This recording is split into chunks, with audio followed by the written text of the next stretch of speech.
with Robert Meyer Burnett. I've heard from a lot of comedians that I know, and comedians are now fearful. There's now an element of fear in the sense that when you can watch somebody, when Will Smith, rightly or wrongly, has normalized that someone can walk up to a comedian and assault them if they say something that a person doesn't like. Now, I've been getting a lot of people. I've been getting all kinds of things. I have people from the black community who've written to me, and they are said, listen, Will Smith was defending his wife, and there's been a lot of people, and I've been getting a lot of, because obviously, look at me, I'm not part of the black community, but I can't. I mean, people have asked me to weigh in, and I'm like, I can't see it from that perspective. Yeah. As much as I consider myself a intelligent individual, there's just some perspectives I can't speak to. But a lot of people have said that's interesting because that is not where I'm coming from. But there's a lot of people that are talking about a man stepping up. You saw Tiffany Haddish.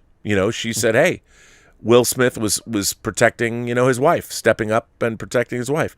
So that's been really interesting. But, what I found interesting is that Chris Rock, I've loved Chris Rock as a comedian for the better part of 30 years. I mean, all the way back when Chris Rock was Mookie in like New Jack City. Was he Mookie? Was it Pookie? Pookie. Mookie was Spike Lee and Do the Right Thing. That was Do the Right Thing. Pookie. He was Pookie in New Jack City, which was like, what, 87? Something like that. Maybe it was 80. I mean, late 80s, 87, 80, something, so 89, 88, 89, yeah. Mario Van Peebles directed that, and Chris Rock back then playing a crack addict who goes on the straight and narrow with the cops. I mean, I've been a huge fan of Chris Rock's, and now he's 57 years old. And so he tells a joke, and he gets now. That to me is a dangerous precedent. But so none of this was good. There's nothing that is good about any of this. But I'm curious, since you brought up comedy. Yeah. We now live in a world, like I grew up watching everybody from Lenny Bruce to Richard Pryor to, all of these comics that were pushing boundaries. Yeah. And now I feel we live in an infantilized world where everybody's so worried about their own feelings. And like, I don't understand the concept of safe spaces. The earth is not a safe space. You go too deep underwater, you die. You go too high in the mountains, you die. There's no place on earth that's safe. So this idea that we've created college students, ideological safe spaces. Why?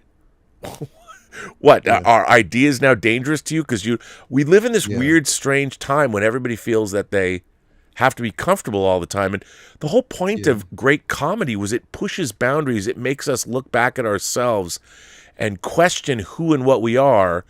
And there's that recognition where we can laugh at the absurdity of life. But are we living in a world, we've seen it on college campuses. Comedians have been afraid to go. Now we watched, somebody didn't like what you said about my wife. Is comedy too dangerous? Are we going to live in a post-comedy age? Like you just said, you watched a comic tonight come out, which is a very brave thing to do within the confines or context of a comedy show. Yeah, very brave, yeah. Is comedy something, should we be fearful of comedy? Because I think our society needs it. Did you want to go first? No, go ahead. I want to hear what you guys have to say. Okay. Thank you. Okay, so here's my thing. Because there's a couple of things I want to touch on. Because I got caught in a backlash for this week. Being a black man, being Wait, what? Yeah, exactly. No. A lot of people didn't know. They probably didn't know that I was a black man. But being a black man in the community, there's a lot of things that I gotta, I had to really defend. Both me and Toya sort of had to be on the defense this week for our thoughts. I looked at the Academy Awards in so many different ways. Knowing the history of, my culture, your Sidney Poitiers, your Harry Belafonte, your Hattie McDaniels, your Red Foxes, your people who've,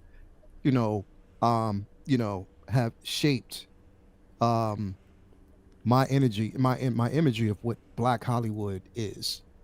And Eddie how Murphy, these Richard individuals, Pryor. Eddie Murphy, Richard Pryor, and how they have struggled with a space to really have certain conversations, to be a part of something. Yep.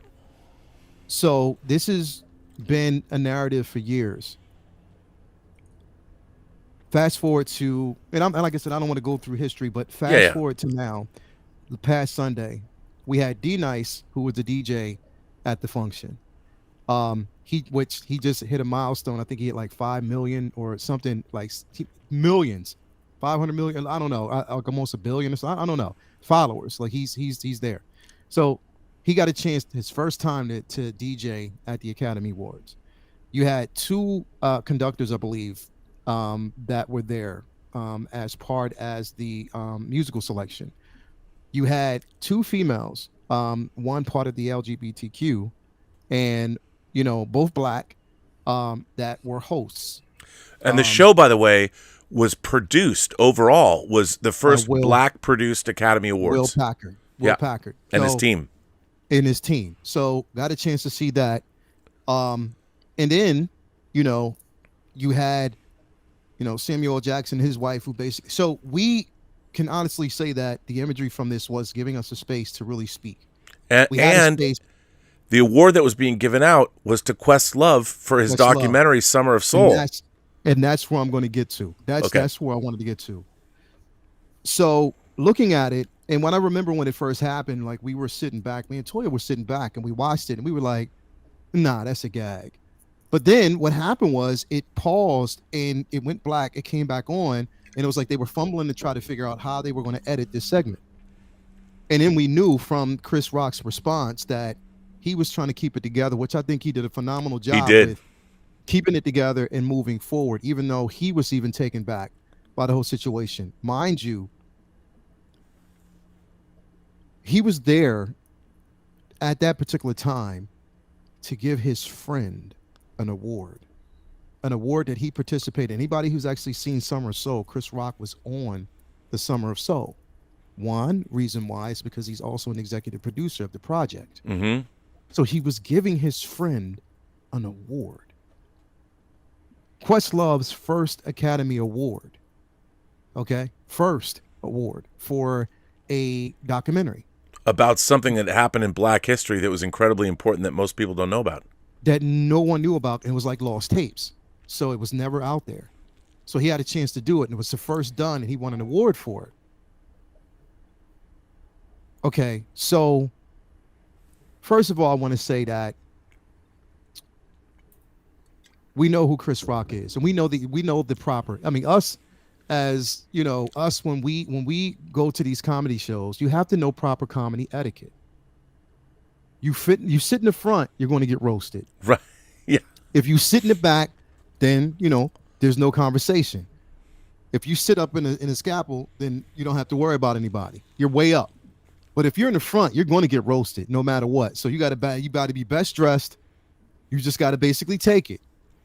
The joke that Chris Rock said was the corniest. It was lame, and it wasn't even as strong. It was a weak joke. It was weak. It was nothing that I felt as though garnished the behavior. Yeah, and I also think it was in his mind because it was not scripted. And that the first of all, Demi Moore looked pretty good in G.I. Jane. Yo, I mean, Jada Pinkett Smith, she's looking literally. I mean, she is an astonishingly beautiful woman. She looked phenomenal. Great. She looked phenomenal. Great. Even with her hair shaved, it looked like it was. I don't think that he was thinking alopecia or anything. It was a fashion choice that she made, bold nonetheless. But when he looked at her, he made a movie joke because they were at the Academy Awards. Exactly. And it was at the Academy Awards. And mind you, what was the movie about? It was about a woman who defied the odds. She defied the odds despite what they thought. She defied the odds and showed how strong she was. So when I'm hearing that, I'm like, okay, there's so many different ways that you can actually look at it. And I thought that it was a corny joke, but it wasn't nothing that garnished the behavior. We all know that Will Smith and Jada Pinkett's story and their life and their history and their marriage has been out. It's been out in the open. It's been part of the Yeah. platform. We know that. Um, Looking at it and looking at his posture and his demeanor and his mannerisms when the joke was there, he laughed, and we saw that he laughed. Yeah. We looked at her, and she didn't look like she was that mad, but she just looked like she was just dismissive of the joke. Now look, I don't know, all of us who have actually companions, whether you're black, white, whatever, you're going to protect your wife nonstop. But the thing is, when you're protection, when we say protection can be viewed for so many different ways. Protection is not only from a physical standpoint or verbal standpoint, but you have to also be protective of not just your wife, but your family and the foundation that you've actually established. You feel me? So what I mean by that is you have to think my reaction versus reality. My reaction, if I go up on this stage and do something, that is going to haunt me. All right. I stand to basically win an Academy Award. I'm going to be noticed by my peers. I'm going to be noticed by so many individuals. Not that opportunities haven't been there, but even more opportunities are going to come and they're going to flourish because this is who I am. If I basically sit here and all I have to do is, if I acknowledge that joke, lean over, look at my wife, rub her head and kiss it and say, you know what, regardless, she still looks beautiful. She's my wife. Your joke meant absolutely nothing. Even if he walked on stage, right? Grabbed Chris Rock's hand, shook it, and whispered in his ear, yo, like, listen, this is the situation with my wife. I didn't really take too kindly of it because you know, whatever. And Chris Rock, and I think he would have said, oh, I'm sorry. I didn't mean it. That was my apology, whatever. Even if Will Smith had to go on stage. Yeah. He was like, what, how many meters? Like 30 to 45 meters away from Chris Rock from where they were sitting? Yeah. And he came back and continued. Started screaming, you know. Exactly. Here's my thing. And this is what I felt, and I still stand by it. It was in poor taste, number one. Number two, for everybody who fought before that moment to have that space on stage, anybody who looks like me to have the opportunity to be at a venue when we can actually say that we fought hard to get here and we are finally here. For every 2 steps that we have taken in history, Will Smith, you just knocked us 13 steps backwards. And I say that because people are like, no, how you going to basically say, no, you can protect your wife, but you have to protect your wife and be smart about it. At the end of the day, if you have a problem with what Chris Rock said, you step behind stage, you walk off the stage. After y'all done, have the conversation.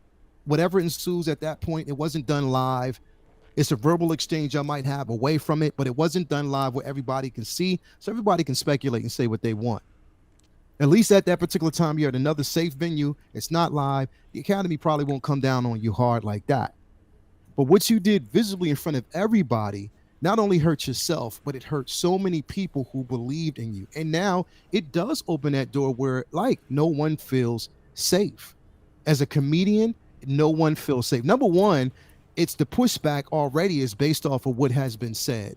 And if a comedian says something that a person doesn't like, they're going to go back in history and look at him and say, okay, this person said this person said that. So being a comedian, right now we're taking food, and society is taking food and money out of these people's pockets right now. And they're only doing their job. Yeah. So this is my problem with it.